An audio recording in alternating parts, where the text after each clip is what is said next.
Ice formed on the inside walls of every cabin in the valley that January night, except one.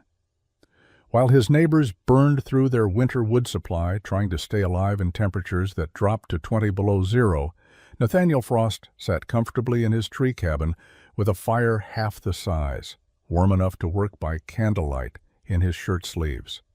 Before we go further, drop a comment letting us know where you're watching from, and if you love stories about forgotten frontier ingenuity, hit that subscribe button because tomorrow's tale is even more remarkable than this one. The fire had been roaring for 6 hours, and Thomas was still shivering. Nathaniel Frost added another log to the flames, watching sparks spiral up through the gaps in their poorly constructed chimney. The cabin walls groaned under the assault of wind that howled across the Montana Valley like a living thing determined to find its way inside. Despite the massive fire consuming their carefully rationed wood at an alarming rate, frost crept across the interior walls in delicate patterns that would have been beautiful if they weren't terrifying. It was January 18th, 41, and the temperature outside had plummeted to depths that old trappers claimed they'd never witnessed. Nathaniel had stuffed rags into every visible gap between the logs, had packed snow against the exterior walls for insulation, had done everything the experienced men had taught him. None of it mattered. The cold was winning. Thomas lay on the sleeping platform wrapped in every blanket they owned, plus both their coats.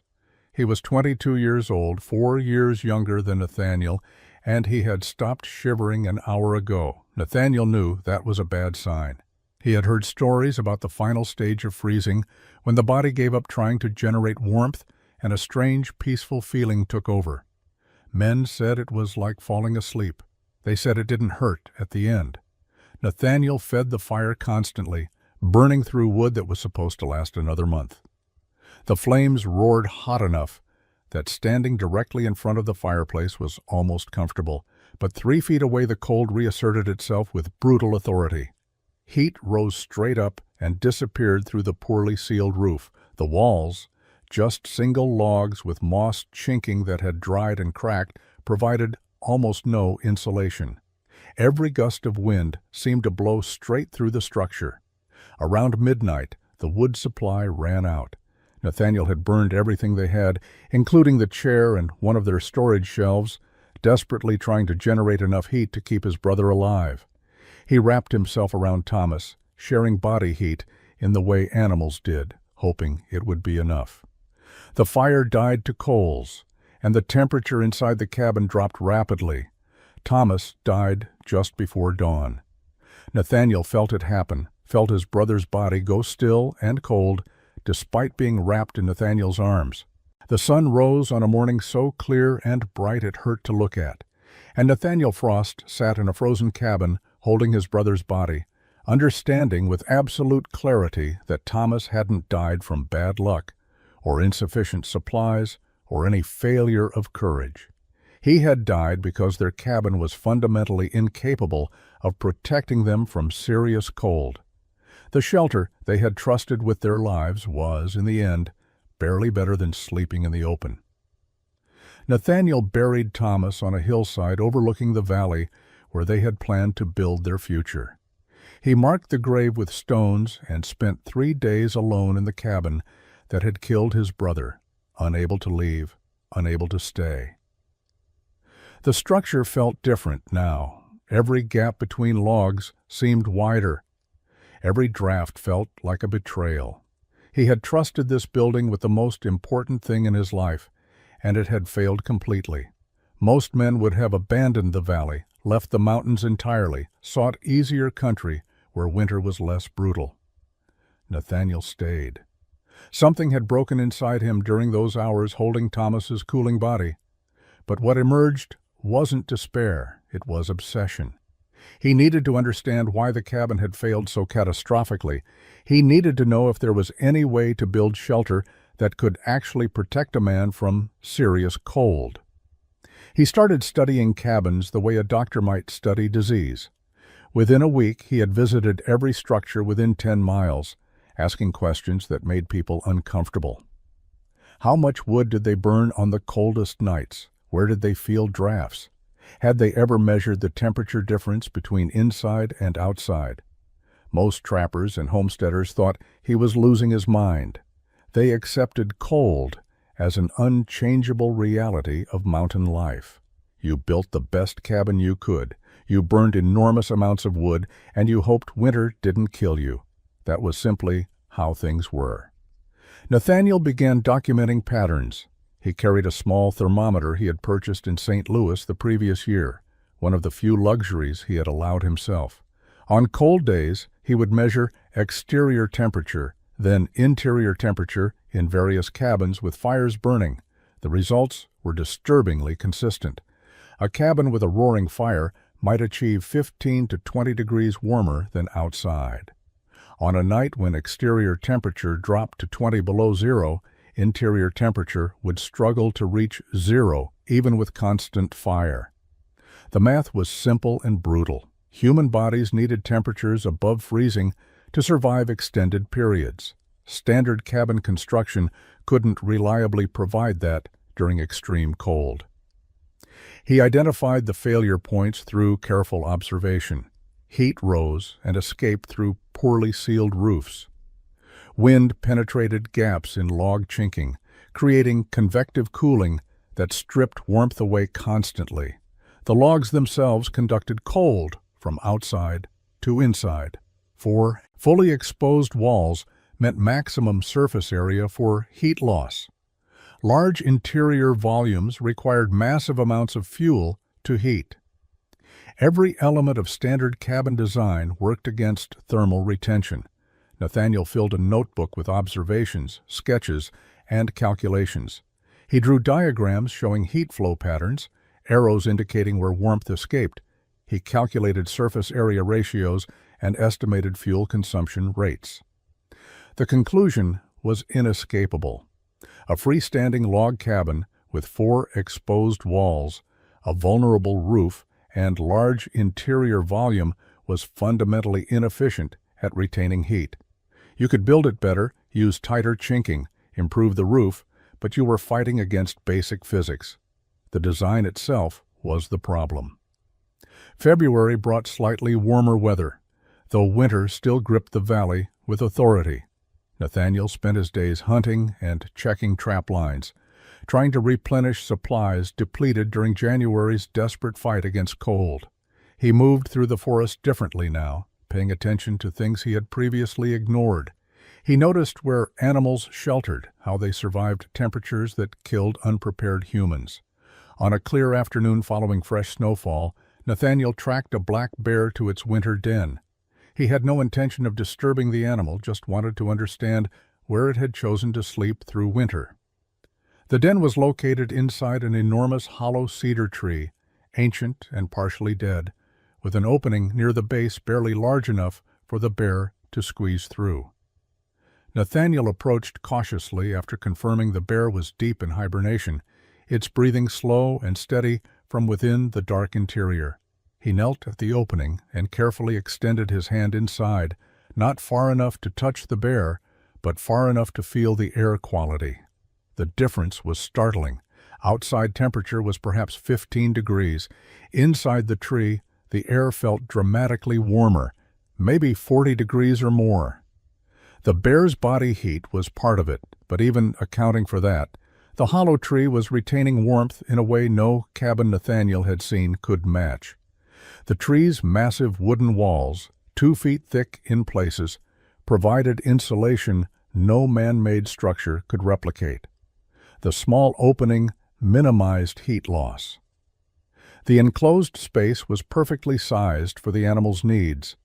Nathaniel sat back on his heels, studying the tree with new eyes. He had seen countless hollow trees throughout his years in the mountains, had always viewed them as firewood sources or obstacles to navigation. Now he was seeing them as engineering solutions that nature had perfected over centuries. Animals instinctively chose tree cavities for winter shelter because they worked better than any alternative. Over the following weeks, he began observing other tree-dwelling creatures. Squirrels nested in hollow trunks and emerged on even the coldest days. their tree homes maintaining stable temperatures. Raccoons denned in massive oaks, staying warm through brutal cold snaps. Owls roosted in dead trees with natural cavities protected from wind and temperature extremes. Every observation reinforced the same principle. Enclosed spaces within thick wooden walls retained heat far more efficiently than exposed structures. Nathaniel found himself studying large trees with the intensity he had previously reserved for trap placement and hunting strategies. He looked for hollows, cavities, naturally protected spaces within trunks and root systems. He measured diameters, estimated wall thickness, calculated interior volumes. An idea was forming, something so unconventional that even thinking about it seemed absurd. But the more he observed, the more convinced he became that animals understood something about winter shelter that humans had completely missed. They didn't build structures exposed to the elements. They found protection within existing natural insulation. The tree itself was the shelter. March brought the first signs of spring thaw, and with it the return of trappers who had wintered in other valleys. Nathaniel had kept mostly to himself through February, but with the arrival of neighbors and trading partners, isolation was no longer possible. Men gathered at Willem Decker's larger cabin to trade supplies, share news, and plan for the coming trapping season. Nathaniel attended, knowing his absence would seem strange, dreading the questions about Thomas. Willem was a Dutch immigrant who had been trapping these mountains for 8 years. He was practical, experienced, and generally well regarded in the scattered community of men who worked this region. When Nathaniel arrived, Willem offered genuine condolences about Thomas, then mercifully moved conversation to other topics. Silas Crane was less tactful. He was a loud man from Pennsylvania who believed volume conveyed authority and who seemed to view every interaction as an opportunity to establish dominance. The conversation eventually turned to cabin construction. Several men planned to build new structures or repair existing ones before next winter. Standard techniques were discussed, debated, with the seriousness of men whose lives depended on getting details right. Nathaniel listened quietly until Willem directly asked his plans. Did he intend to stay in the valley? Would he rebuild the cabin where Thomas died? Nathaniel set down his coffee cup and spoke carefully. He explained that he had spent the past 2 months studying why cabins failed in extreme cold. He described his observations about heat loss, surface area, and thermal efficiency. Men listened with expressions ranging from interest to impatience. Then he told them his solution. He had found an enormous dead cedar tree with a hollow base and massive root system. He intended to build his cabin inside the tree, using the natural structure as walls and roof, creating a shelter that would require a fraction of the wood to heat and would maintain stable temperature through any cold. The silence lasted perhaps 5 seconds before Silas Crane started laughing. It was genuine laughter, the kind that comes from hearing something so absurd it catches you off guard. Others joined in, more uncomfortable than mocking, unsure if Nathaniel was joking. Willem asked seriously if Nathaniel truly intended to live inside a tree like a squirrel. The question wasn't meant cruelly, but it crystallized exactly how insane the plan sounded. Nathaniel tried to explain the mathematics, the thermal principles, the observations about animal dens. Silas cut him off, calling him Frost the Fool, saying grief had obviously damaged his thinking. Others suggested more kindly that perhaps Nathaniel should consider returning east, that mountain life might be too hard for him now. The message was clear. His plan was rejected not just as impractical, but as evidence of mental instability brought on by tragedy. Nathaniel left Willem's cabin, knowing he would receive no help or encouragement from the trapping community. Their ridicule stung less than he expected. He had lived through watching his brother freeze to death. Compared to that, being called a fool carried little weight. What mattered was proving the concept worked, and that required finding the right tree. He had already scouted several candidates during February's observations, but now he needed to make a final selection. The requirements were specific. The tree needed to be dead or dying, eliminating concerns about damaging a living giant.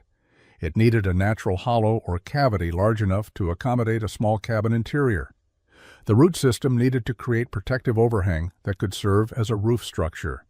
The location needed to be defensible, with clear sight lines and access to water. Most importantly, the tree's structural integrity needed to be sound enough to remain stable for years. Nathaniel spent 5 days examining 3 potential candidates. The first was a massive Douglas fir with an impressive, hollow base, but the root system had rotted in several places, creating instability concerns. The second was a cedar with perfect interior space, but it stood in a low depression that would flood during spring snowmelt.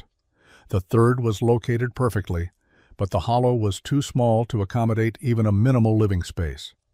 On the 6th day, he found what he needed. The tree stood on a slight rise 2 miles from where Thomas was buried, surrounded by forest but with enough clearing that approaching threats would be visible. It was a western red cedar, dead for perhaps 20 years, based on bark condition, but still structurally sound. The trunk measured 18 feet in diameter at the base. Previous forest fires had hollowed the interior decades earlier, creating a cavity roughly 8 feet deep and 10 feet wide. The ceiling height reached 12 feet at the center, where the hollow extended upward into the trunk. What made this tree extraordinary was the root system.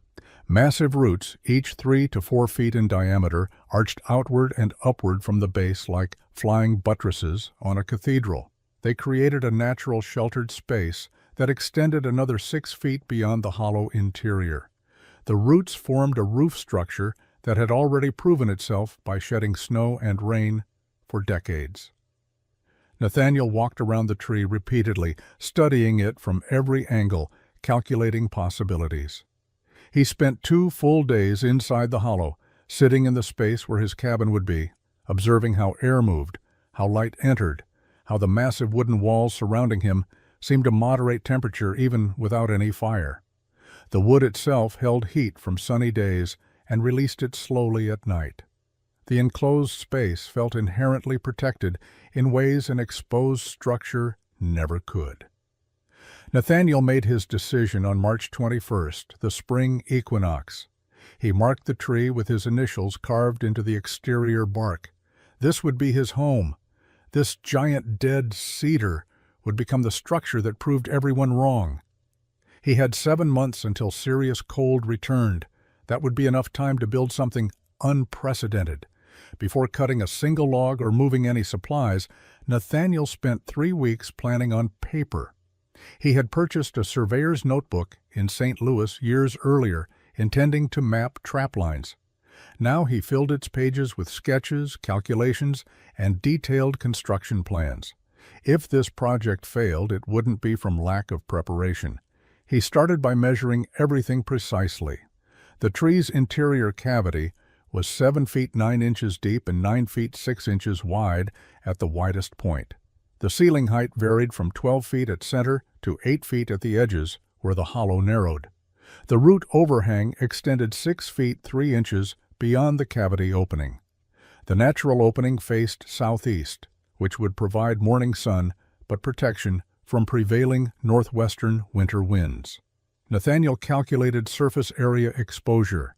A standard freestanding cabin 12 feet by 12 feet had 4 full walls exposed to elements, totaling 576 square feet of exterior surface through which heat could escape.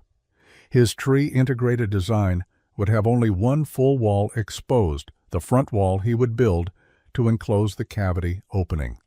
The sides and back were already protected by 2 feet of solid cedar. The roof was protected by massive roots and the tree's crown structure. Total exposed surface area would be approximately 120 square feet, less than 1/4 of a traditional cabin. He worked through thermal calculations using principles he barely understood but could observe in practice.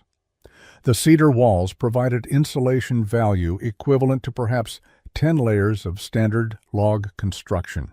The reduced surface area meant proportionally less heat loss.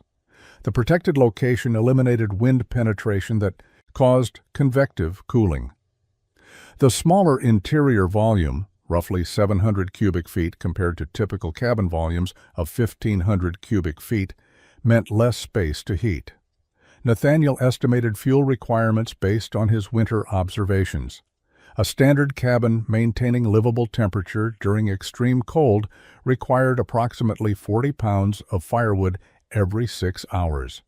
His calculations suggested the tree cabin might maintain equal or better warmth using 15 pounds of wood in the same period. The fuel savings alone would be revolutionary, but the real advantage was temperature stability. The massive thermal mass of the tree would absorb heat during the day and release it slowly at night, moderating temperature swings that made standard cabins unbearable. He sketched the front wall construction in detail. It would need to be substantial enough to match the protection provided by the tree's natural walls. He planned for logs 12 inches in diameter, carefully fitted with minimal gaps, chinked with a clay mixture he would develop. The door would be reinforced and positioned to minimize heat loss. Windows would be small and strategically placed for light and ventilation without compromising thermal efficiency. The fireplace location required careful thought. He would build it against the tree's interior wall, insulating between fire and wood to prevent combustion risk. The chimney would vent through a natural gap in the root structure overhead. Heat from the fireplace would warm the cabin interior, but more importantly, it would warm the surrounding cedar walls, which would hold and radiate that heat for hours after the fire diminished. April arrived with weather that alternated between late winter storms and genuine spring warmth. Nathaniel began construction on the first clear day, knowing he had limited time before trapping season demanded his attention. He needed to establish basic shelter before leaving to work his trap lines. The full construction could continue through summer and fall, but he wanted the fundamental structure completed quickly. He started by clearing the area around the tree. Decades of accumulated debris, fallen branches, and undergrowth had piled around the base. Nathaniel spent 4 days removing everything, exposing the root structure fully, and creating a clean workspace. He was careful not to damage the roots themselves, recognizing they were structural elements he would incorporate into his design. The first construction task was preparing the tree's interior. The hollow cavity had accumulated rotted wood, animal nests, and general debris over decades. Nathaniel cleaned everything out, examining the interior walls carefully as he worked. The wood was sound despite being dead for years. Cedar's natural rot resistance had preserved the structure remarkably well. He used a draw knife to smooth interior surfaces, removing loose bark and checking for any structural weaknesses. He found none that concerned him. With the interior prepared, he began cutting logs for the front wall. He selected standing dead lodgepole pines, straight and approximately 12 inches in diameter. Each tree required careful evaluation. He wanted wood that was seasoned but not rotted, straight-grained without excessive twist or taper. He felled 9 trees over 3 days, delimbed them, and cut them to 11-foot lengths that would span from ground to the top of the cavity opening. Hauling the logs to the tree site was brutal work without Thomas to help. Nathaniel rigged a simple drag system using ropes and a lever arrangement that allowed him to move logs individually. Each log took 2 to 3 hours to transport from cutting site to the cedar tree. By the end of the second week of April, he had all 9 logs positioned near where they would be installed. On April 19th, Nathaniel set the first log. He had dug a shallow trench across the front of the cavity, filled it with rocks for drainage and stability. The first log sat in this trench, positioned precisely to create the base of his front wall. He used a level to ensure it was true, then began the process of shaping and fitting the second log to rest on top of the first. The fitting process was meticulous. Nathaniel used his draw knife to shape the bottom of each log to match the curve of the log beneath it, creating tight contact that minimized gaps. Each log took hours to fit properly. He worked alone, using a ramp and lever system to lift logs into position, checking fit, removing and reshaping, then testing again. Magnus Halvorsen arrived on the afternoon of the third day to find Nathaniel wrestling a log into position using an elaborate arrangement of ropes and wooden levers. Magnus was a Norwegian immigrant who had homesteaded a valley 15 miles east. He was known for careful, methodical work and for thinking before speaking. Magnus stayed for 3 days, helping position logs and asking careful questions about Nathaniel's techniques. Unlike the others, he didn't mock.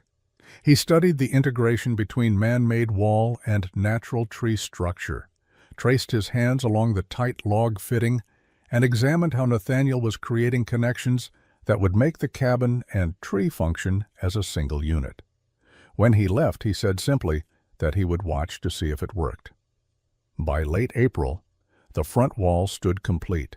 9 logs stacked precisely, fitted with gaps so minimal that light barely passed through.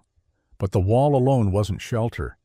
Nathaniel needed to seal it, protect it, and most importantly, create a roof that would complete the enclosed space. This was where his design departed most radically from conventional construction. Standard cabins required building a complete roof structure from scratch, spanning the building's width with ridge poles, covering them with planks or bark, adding waterproofing layers, and hoping the whole assembly held together through winter snow loads. It was time-consuming, material-intensive, and often the weakest point of frontier construction. Nathaniel's tree offered something unprecedented. The massive roots arching overhead were already a roof, had been performing that function successfully for decades. He spent 2 days simply studying the root structure, understanding how the natural elements fit together. The main roots radiated outward from the central trunk like spokes of a wheel, each 3 to 4 feet in diameter. Secondary roots branched off the main ones, creating a lattice pattern overhead. The spaces between roots varied from 6 inches to 2 feet wide. Rain and snowmelt had been running through these gaps for years, but the deep overhang meant water fell well away from the cavity opening. Nathaniel's task was to seal those gaps without damaging the roots or creating a structure so rigid it would fail if the roots shifted. He started by cutting thin cedar planks from a dead tree near his construction site. The planks were 2 inches thick, 12 inches wide, and varied in length from 3 to 6 feet. He shaped each one to fit between specific roots, creating puzzle pieces that filled gaps while conforming to the irregular curves of the natural wood. Installing the planks required working overhead, often in awkward positions wedged among the roots. Nathaniel built a simple platform that allowed him to reach the overhead structure safely. He fitted each plank carefully, wedging them between roots and securing them with wooden pegs driven into pre-drilled holes. The pegs allowed some flexibility while preventing the planks from shifting. Over the planks, he laid overlapping sections of birch bark he had harvested and stored during winter. Birch bark was naturally waterproof, flexible, and durable. He overlapped each section like roof shingles, ensuring water would run downward over the joints rather than through them. He secured the bark using thin wooden strips pegged across seams. The final layer was clay mixed with pine resin and horsehair. Nathaniel had been experimenting with chinking mixtures throughout construction, testing different ratios until he found a combination that was waterproof, flexible, and adhesive. The roof completion in early May meant Nathaniel had created an enclosed space protected from weather, but shelter without heat was merely a tomb that would kill more slowly than exposure. The fireplace represented both his greatest technical challenge and his biggest safety concern. He was proposing to build a fire inside a wooden structure against wooden walls with a wooden roof overhead. One mistake would turn his innovation into a death trap. Nathaniel had studied fireplace construction in St. Louis during his supply trips, watching masons work and asking questions that revealed his ignorance but fed his understanding. He learned that successful fireplaces required 3 elements working together: a firebox that contained flames and directed heat efficiently, a chimney that created draft to pull smoke upward and exhaust it safely, and most critically, sufficient insulation between fire and combustible materials to prevent ignition.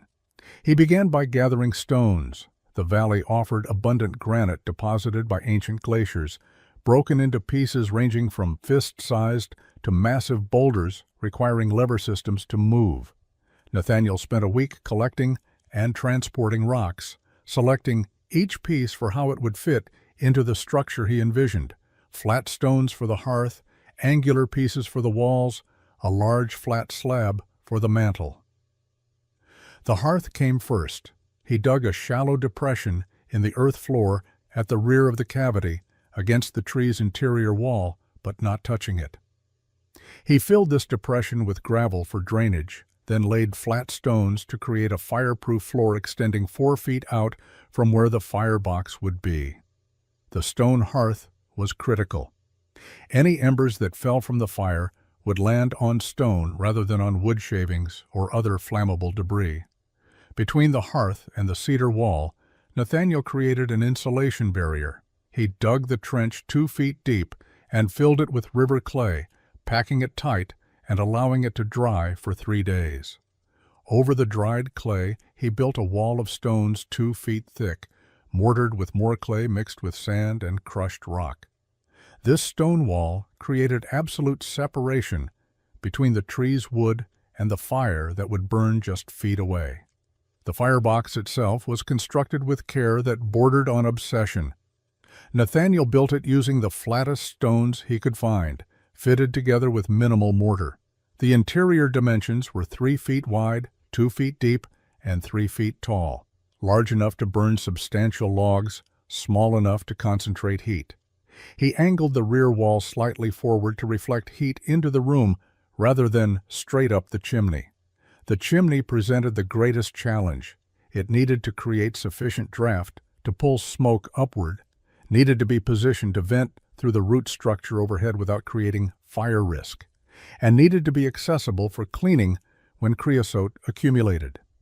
Nathaniel built it using stones on the lower section, transitioning to clay tiles he shaped by hand for the upper portion that would pass near and through the roots. June brought the warmth that made mountain life tolerable, and allowed Nathaniel to focus on finishing details without the urgency of approaching winter. It also brought visitors. Word of Frost's tree cabin had spread through the scattered trapping community with the speed that remarkable stupidity always travels. Men came to see for themselves, bringing skepticism that ranged from amused curiosity to genuine concern. Silas Crane arrived first, leading 3 other trappers who wanted to witness the madness firsthand. They found Nathaniel working on window shutters, carefully fitting hinges he had forged himself from scrap iron. Silas walked around the tree slowly, studying the construction with an expression that mixed disbelief and something approaching anger, as if Nathaniel's unconventional approach was a personal insult to proper frontier methodology. The front wall logs were tight and well-fitted, Silas admitted grudgingly, but building against a dead tree was asking for disaster. The wood would rot, he insisted, even though cedar was famous for rot resistance. Rain would seep between cabin and tree, creating moisture that would destroy everything. The structure would attract insects, bears would tear it apart trying to reach the cavity, and the whole assembly would collapse within 2 years. Each criticism was delivered with absolute certainty, as if Silas possessed engineering knowledge that Nathaniel lacked. But the greatest concern, repeated by every visitor, was fire. Building a fireplace inside a wooden cavity was suicidal. The insulation barrier Nathaniel had created was inadequate, they claimed. Clay would crack, stones would shift, and eventually flame would reach dry cedar that would ignite like tinder. The tree would become a massive torch with Nathaniel trapped inside.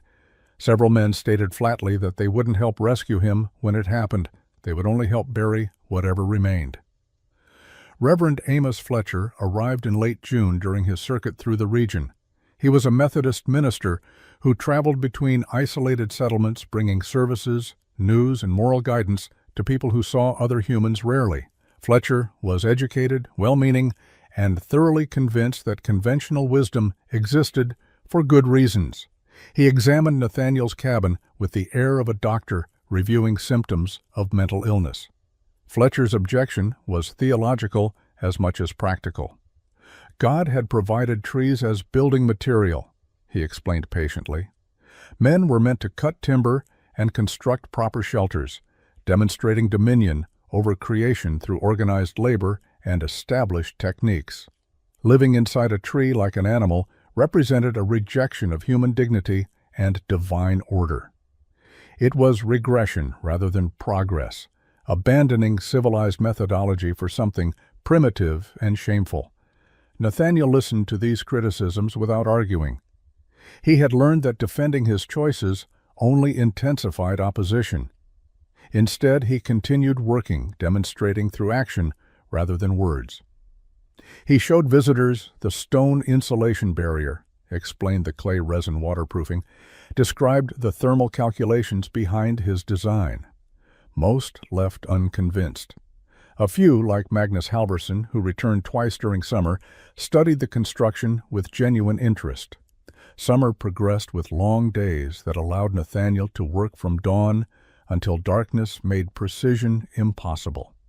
By July, the basic structure was complete, but the difference between shelter and home lay in countless small details that would determine whether his innovation succeeded or failed. Each element required the same obsessive attention he had given to major components. The door was his first priority. He had seen too many cabin doors that were merely planks held together with cross pieces, adequate for keeping out wind, but useless against determined bears or extreme cold. Nathaniel built his door using techniques borrowed from warehouse construction he had observed in St. Louis. He selected 3 thick planks from dense pine heartwood, each 2.5 inches thick and joined using tongue and groove joints that interlocked like puzzle pieces. He reinforced the assembled door with diagonal iron straps salvaged from a broken wagon he had found abandoned miles from any trail. The straps were bolted through the wood, creating a rigid structure that wouldn't warp or twist. The door weighed nearly 70 pounds when completed, but it hung perfectly on hinges he had forged himself and set into mortises cut deep into both door and frame. Opening and closing, it required deliberate effort, but that weight meant it would seal completely against the frame. The locking mechanism was equally substantial. A thick oak bar dropped into iron brackets mounted to the interior wall, making forced entry from outside nearly impossible. Nathaniel added a secondary lock, a wooden beam that slid horizontally through brackets and into a mortise cut in the adjacent tree cavity wall. When engaged, the door was effectively part of the tree structure itself. Windows presented a different challenge. He needed light and ventilation, but couldn't afford the heat loss that came with large openings. His solution was 2 small windows, each only 12 inches square, positioned high on the front wall, 6 feet above the floor. The elevated placement made them difficult targets for anything trying to break in and minimized heat loss since warm air rose and wouldn't pour out through openings near ground level. Each window had a shutter built from the same thick planks as the door, reinforced with iron and hinged on the interior. Behind the shutters, he stretched heavy canvas across the openings, treating the canvas with multiple layers of his clay pine resin mixture until it was embedded in a translucent weatherproof membrane. The canvas allowed diffused light to enter, even with shutters open, but provided a barrier that would stop claws or crude tools. The interior finishing took another month. Nathaniel built a sleeping platform raised 18 inches off the ground, giving him storage beneath and keeping him off the cold earth floor. He constructed shelves mounted high on the tree's interior walls for supplies, tools, and the few possessions he owned. A small table, 2 chairs, and a workbench completed the furnishings. Everything was built using the same careful joinery and solid construction that characterized the entire project. By late August, the cabin was functionally complete. The structure had cost him 5 months of intensive labor, working alone. Except for Magnus's brief assistance.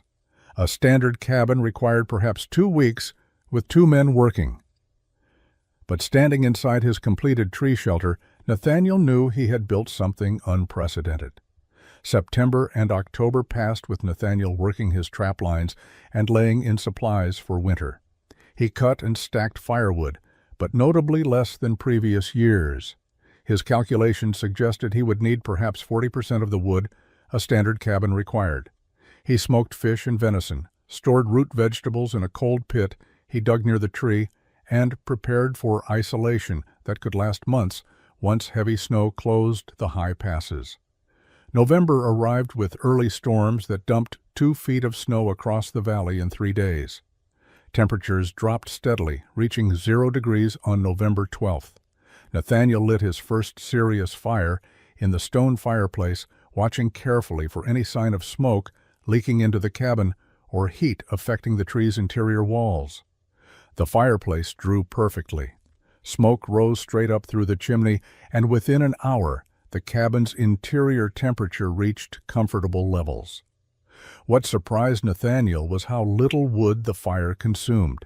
He burned perhaps 10 pounds of pine during that first cold evening, maintaining a fire that would have required 30 pounds in his previous cabin.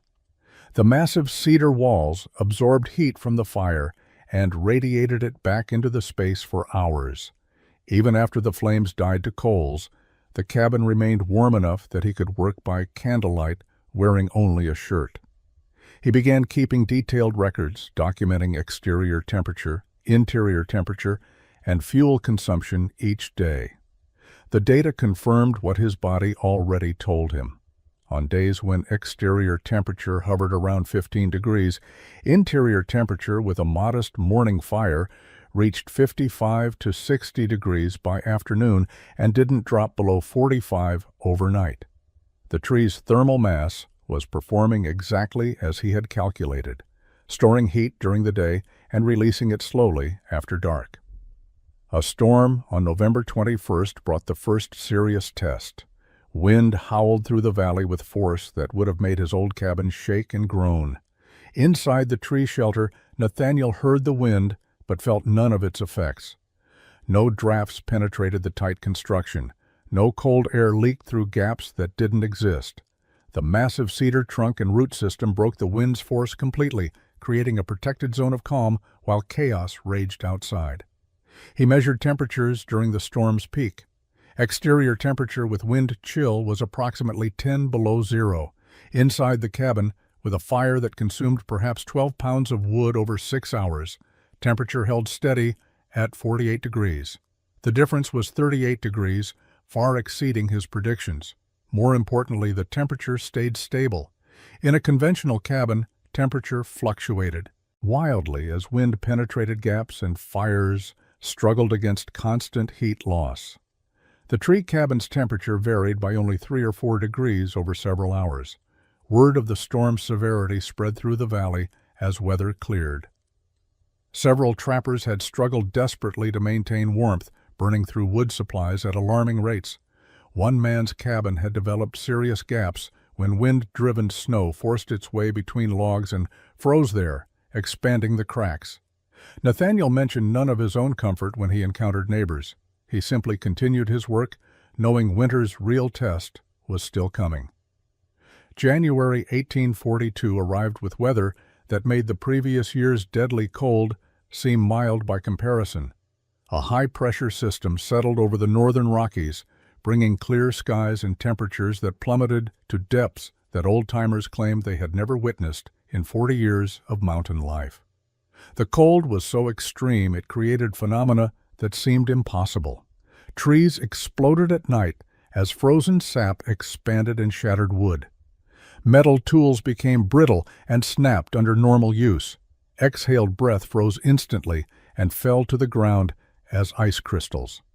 On January 19th, the thermometer outside Nathaniel's cabin read 23 below zero at dawn. Inside, he woke comfortably under his blankets with interior temperature at 42 degrees. The fire had died to cold ash during the night, yet the cabin remained warmer than most heated structures in the valley. He rebuilt the fire using kindling and small logs, and within 30 minutes, interior temperature climbed to 55 degrees. He burned approximately 8 pounds of wood that morning. The cold intensified throughout the day rather than moderating. By afternoon, exterior temperature had dropped to 28 below zero. Nathaniel added wood to his fire twice during daylight hours, maintaining interior temperature between 52 and 58 degrees. He worked on repairing beaver traps, carved new trap stakes, and mended clothing. His hands were warm enough to handle tools with precision.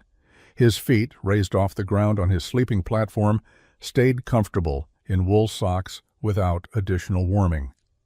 That night brought the coldest temperatures recorded in the region during the entire decade.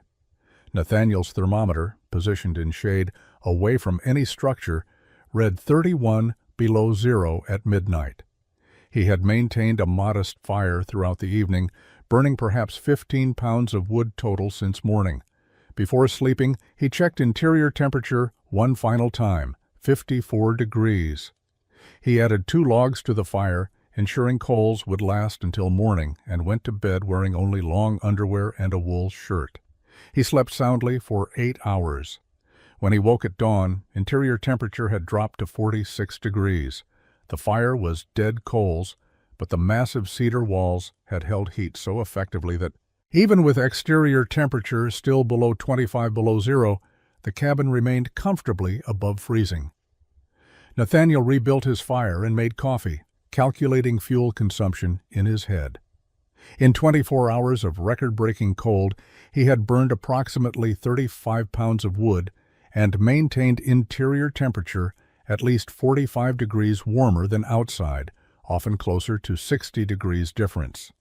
In a standard cabin, that same 24-hour period would have required perhaps 200 pounds of wood burned constantly just to keep interior temperature barely above freezing.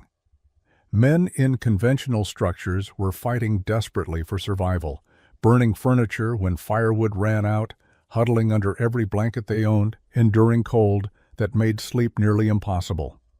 Nathaniel sat in his tree cabin, wearing comfortable clothing, drinking hot coffee, and working on projects that required warm fingers.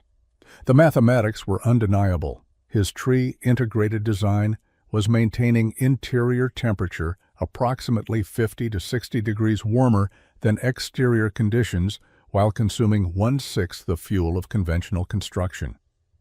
The 26-degree advantage he had projected was conservative. The actual advantage approached 60 degrees in extreme conditions.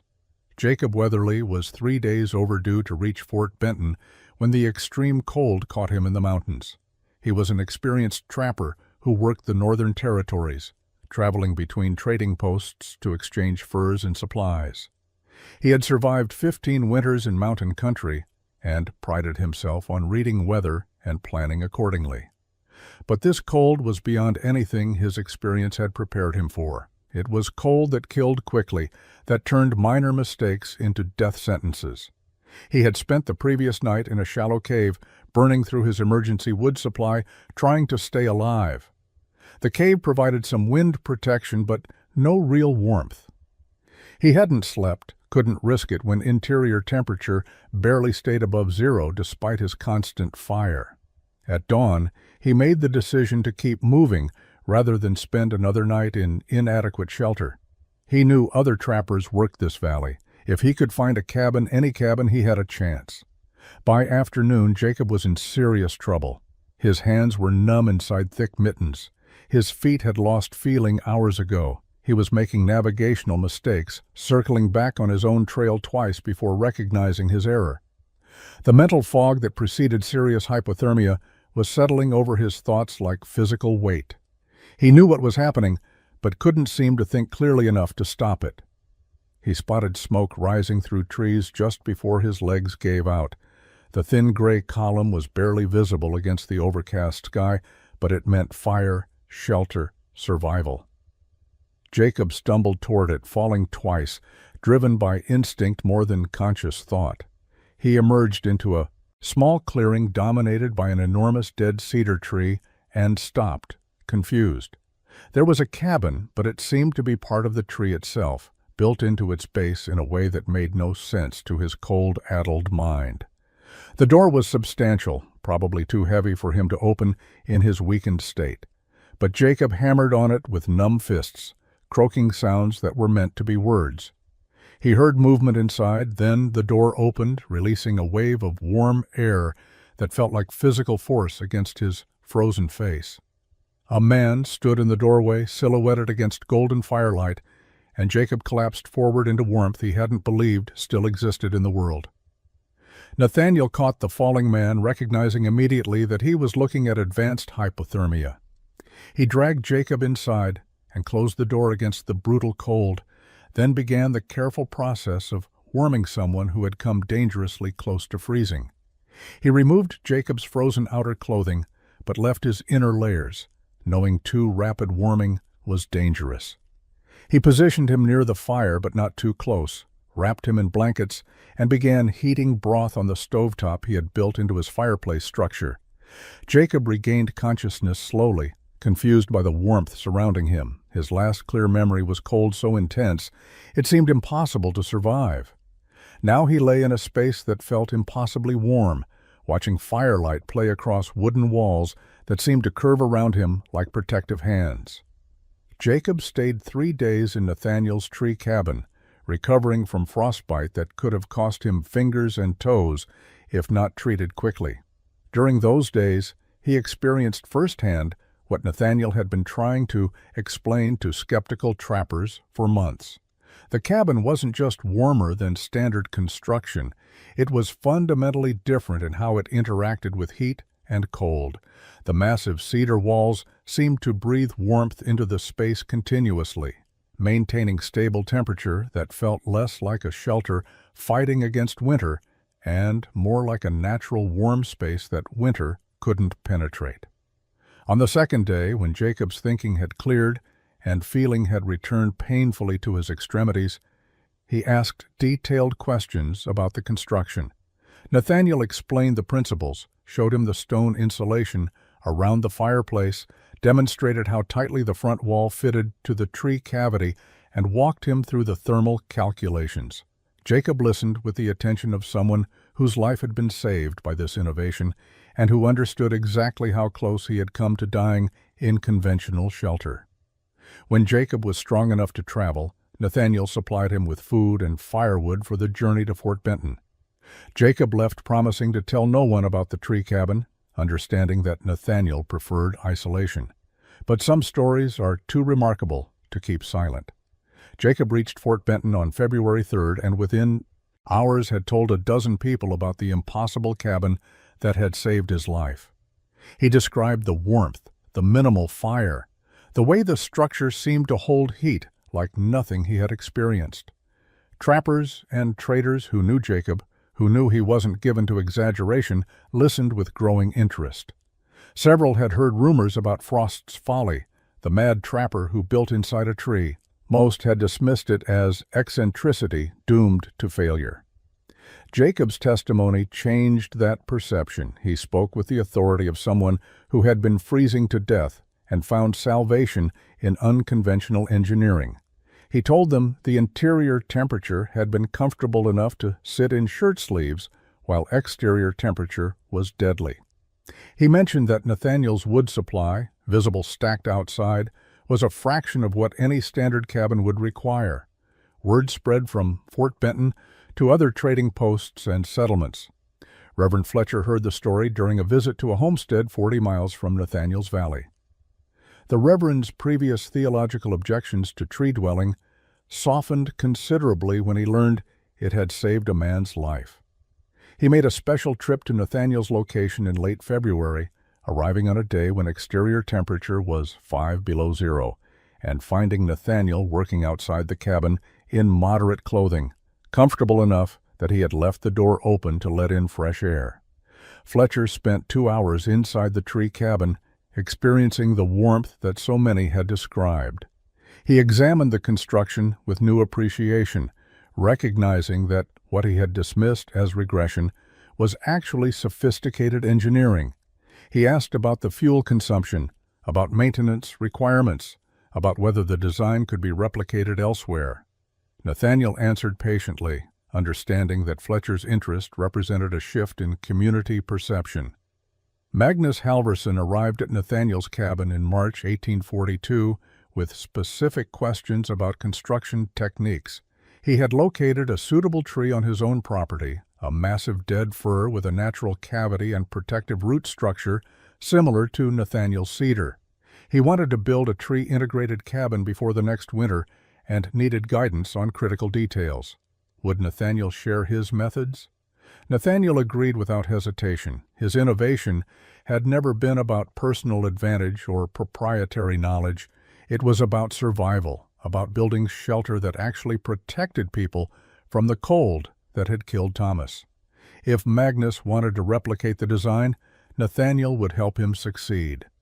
They spent 3 days together examining Nathaniel's cabin in detail, discussing every aspect of construction, from foundation preparation to roof sealing to fireplace insulation. Magnus took careful notes, sketching details and writing measurements in a small book he carried for recording homestead information. He asked about mistakes Nathaniel had made, about techniques that had worked better than expected, about materials that could be substituted if specific resources weren't available. The conversation was methodical and practical, two men sharing knowledge about surviving in country that killed the unprepared. Construction of Magnus's tree cabin began in April and continued through early summer. He worked alone most days, but occasionally traveled to Nathaniel's valley to verify techniques or ask about problems he encountered. His tree was larger than Nathaniel's, offering more interior space but requiring adjustments to maintain thermal efficiency. Magnus built a slightly different front wall design, using overlapping planks instead of horizontal logs, creating a structure that was equally weather-tight but faster to construct. By August, Magnus's cabin was complete. He moved in immediately, occupying the structure through fall and into winter. The results matched what Nathaniel had achieved. Interior temperatures remained comfortable with minimal fuel consumption. The massive fir trunk provided insulation and thermal mass that conventional construction couldn't replicate. Magnus documented his experience carefully, measuring and recording temperatures throughout the winter months. Word of the second successful tree cabin spread through homesteading communities. Isaac Thorne, who owned property 30 miles west of Magnus, made the journey to examine both cabins during October 1842. He was planning to build winter shelter before snow closed the passes and was trying to decide between conventional construction and the tree-integrated method that everyone was discussing. After spending time in both cabins and talking extensively with Nathaniel and Magnus, Isaac's decision was clear. Isaac's tree cabin, built inside a massive cedar similar to Nathaniel's, was completed by late November. His construction incorporated refinements from both previous builds, plus his own innovations. He used a different chinking mixture, created a more efficient fireplace design, and developed a window system that provided more light without sacrificing thermal performance. 3 tree cabins now existed across the region, each demonstrating the same remarkable warmth retention. The winter of 1842 to 1843 was less severe than the previous year's brutal cold, but it was sufficient to demonstrate that tree-integrated cabins worked reliably under various conditions. All 3 existing structures performed exactly as designed, maintaining comfortable interior temperatures with minimal fuel consumption. More importantly, the men living in them survived winter with energy to spare for productive work rather than desperate fuel gathering and constant fire maintenance. Spring 1843 brought a wave of construction as word continued spreading through trapping and homesteading communities. Men who had mocked Nathaniel's innovation 2 years earlier now sought his advice about finding suitable trees and planning their own integrated shelters. The phrase tree cabin entered common usage, referring specifically to structures built into or against massive, old-growth trees using thermal principles Nathaniel had pioneered. Not everyone adopted the technique. In regions where suitable trees didn't exist, conventional construction remained necessary. Some trappers preferred mobility over permanent structures and continued building temporary shelters. Others simply couldn't overcome the psychological barrier of living inside what appeared to be a tree trunk. But among those who worked territories with old-growth forests and who valued survival efficiency over tradition, tree cabins became increasingly common. By 1845, an estimated 15 to 20 tree-integrated shelters existed across the Northern Rockies and Pacific Northwest territories. Each builder added personal modifications based on available materials and specific site conditions, but all followed the core principles Nathaniel had established. Reduced exterior surface area, integration with natural insulation, protected roof structures, and careful attention to fireplace isolation. The technique had evolved from individual innovation to recognized methodology. The economic advantages extended beyond fuel savings. A trapper or homesteader who spent less time gathering firewood and less energy fighting against inadequate shelter could devote more effort to productive work. Trap lines could be extended farther from base camps. Hunting could continue through cold periods that previously forced men to shelter in place. The improved thermal efficiency translated directly to improved survival odds and economic productivity. Nathaniel watched this evolution with quiet satisfaction. He had never sought recognition or financial reward for his innovation.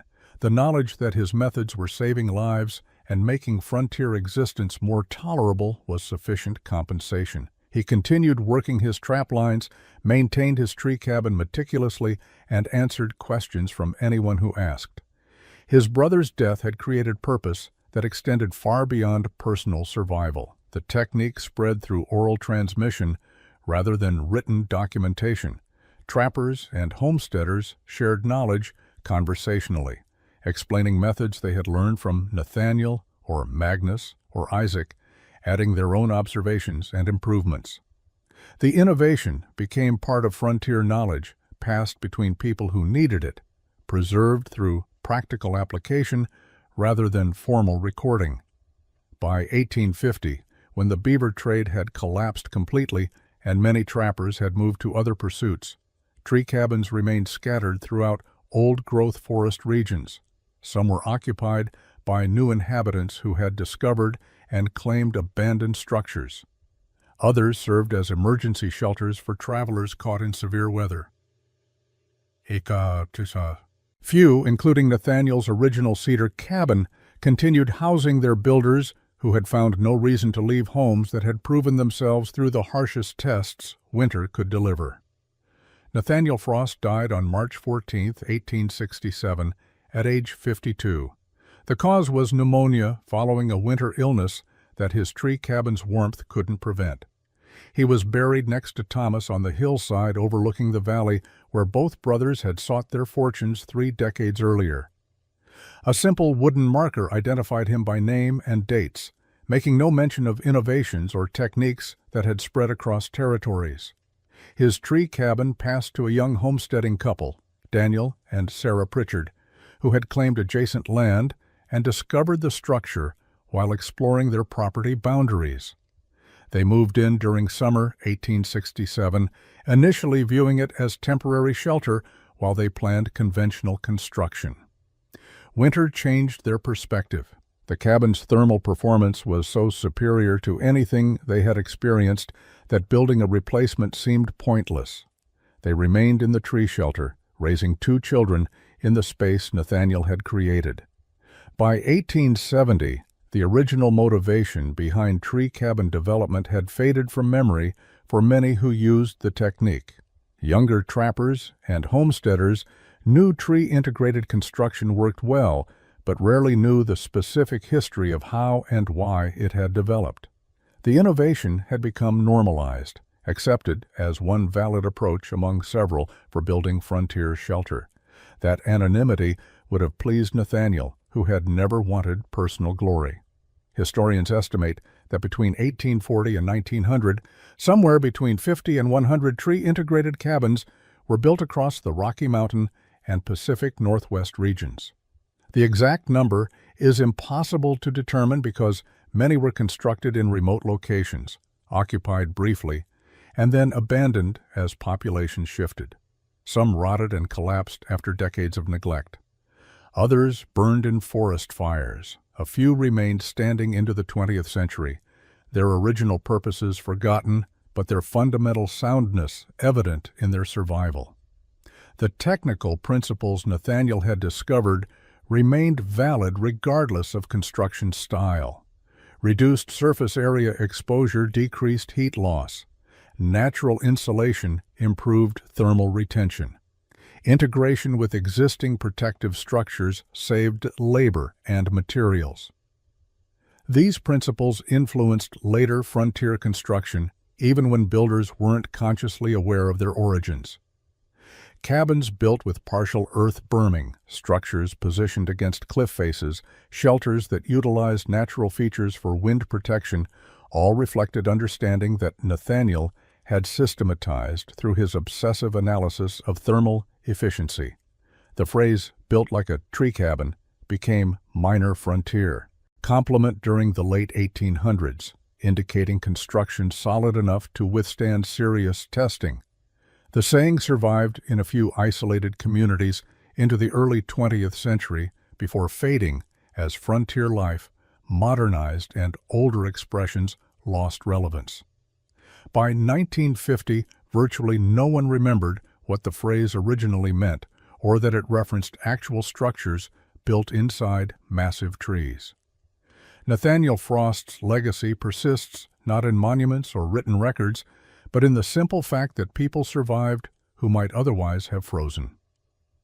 The innovation born from watching his brother die prevented other deaths across decades and territories.